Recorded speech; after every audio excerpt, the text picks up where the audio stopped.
Hey guys! I'm gonna give it back here for that video, guys. Today I want to take a look at this matchup yet again between the Detroit Lions and the Kansas City Chiefs. Now, I made two videos about this so far. One video was my first look, kind of give my first ideas and thoughts.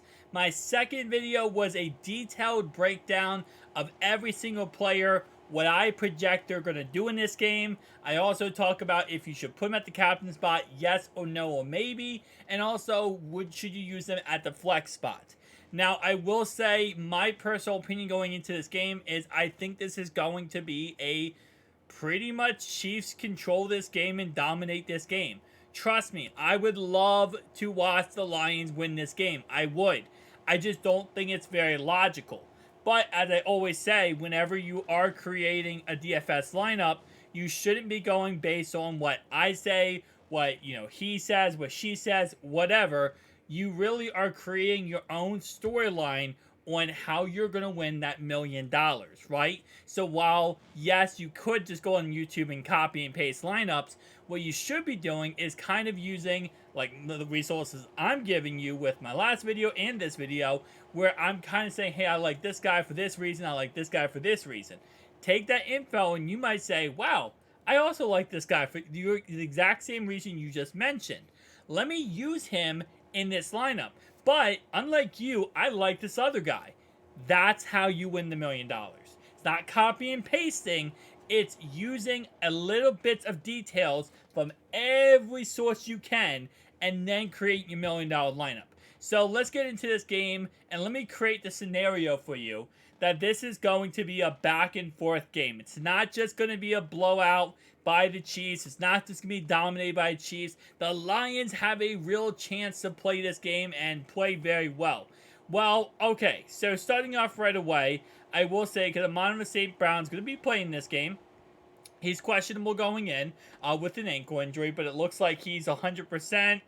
He's good to go according to the coach. Zero limitations.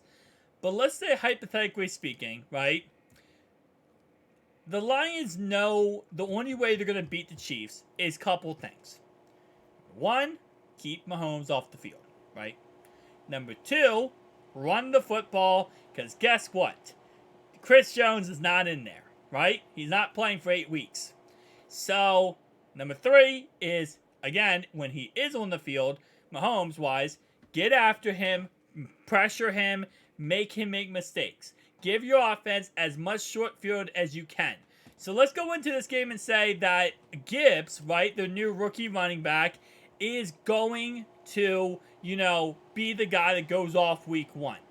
As it says right here, the Lions will use Gibbs in some ways that the people don't quite think we might. And this might be trick plays, this might be screen passes, this might be as a wide receiver, right? So, as much as you can here, create this narrative that, okay, the Lions are going to run this football. They're going to run this football like insanely crazy.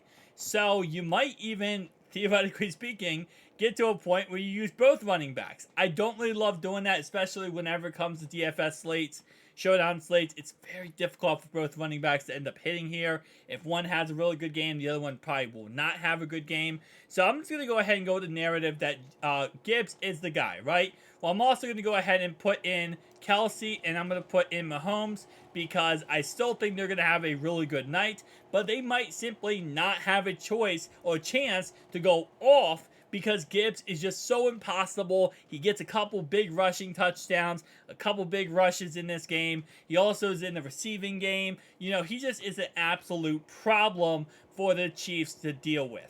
So, next one I want to go ahead and go into then is that what else are we going to go? Where are we going to go from here? Because right now, I am painting this story for you, okay? Gibbs is dominating on offense.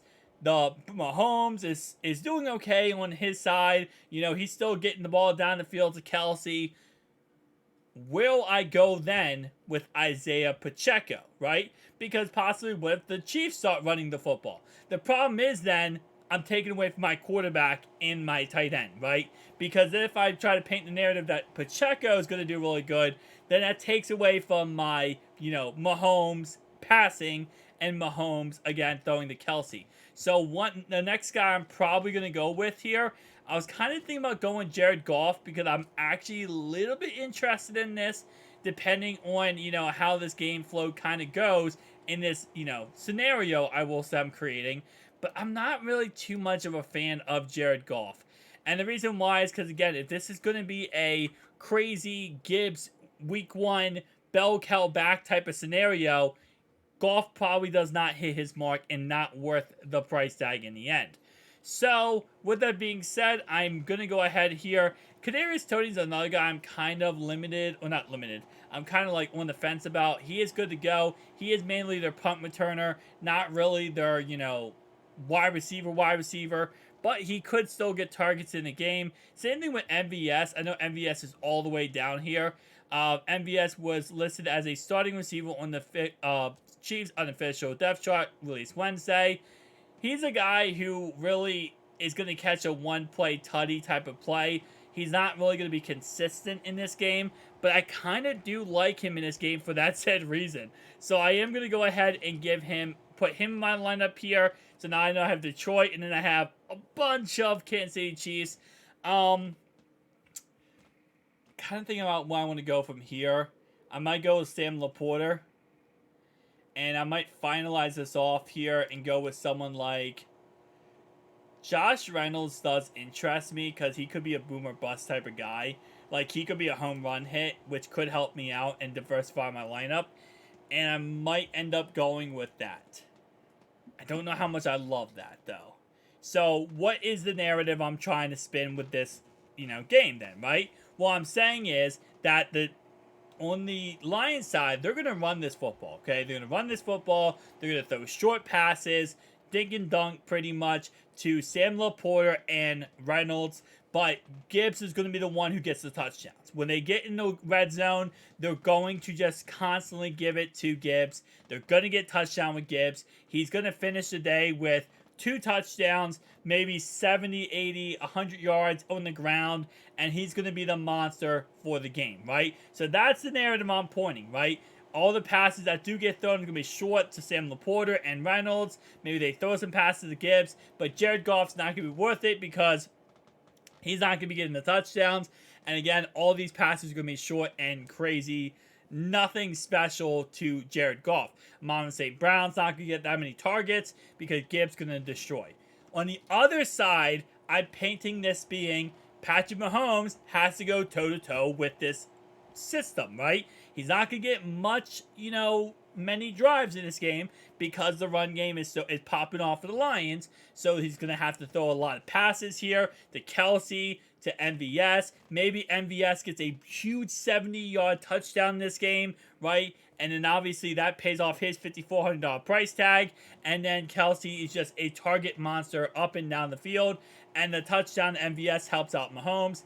And that's the kind of, storyline I'm painting. Again, like I said, it really comes down to, what you want to paint, what the story you are creating for your $1 million lineup. And again, everyone has a different idea / $1 million lineup, right? So this is why, again, you could go chalky and just go the chalkiest picks.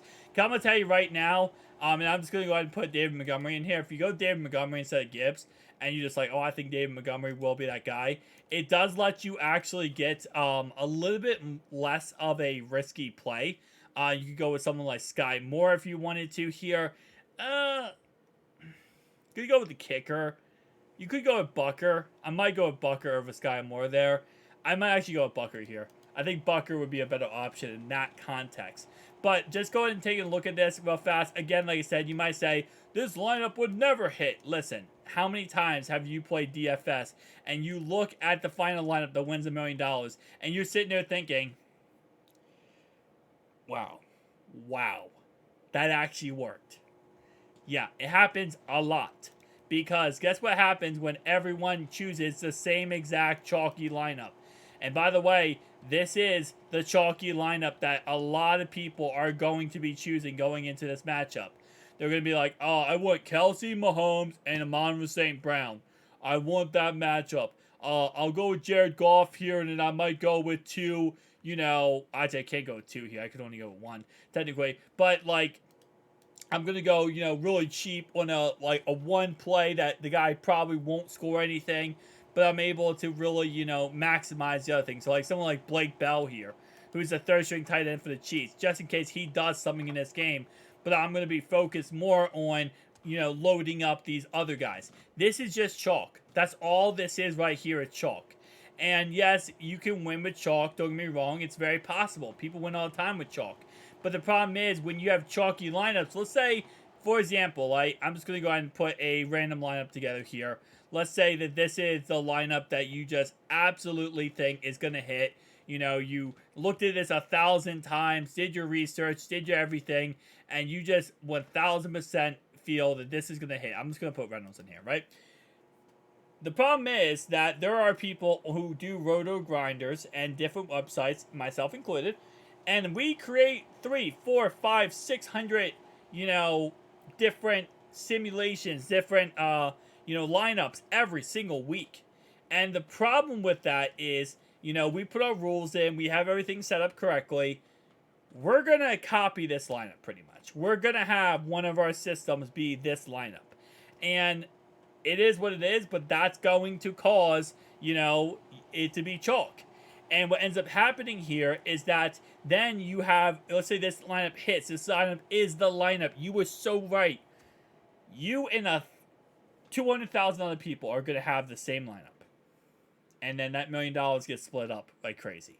So again, like I said, sometimes you can't avoid the chalk. Sometimes you got to go for the chalk. Let's be honest. Like, it would be like a lineup without Travis Kelce would be idiotic. A lineup without Patrick Mahomes in this game would be idiotic. But at the end of the day, sometimes you got to use chalk, but you have to use the chalk to your advantage. Guys, tell me down below your thoughts and opinions. I'll see you guys next one. Peace.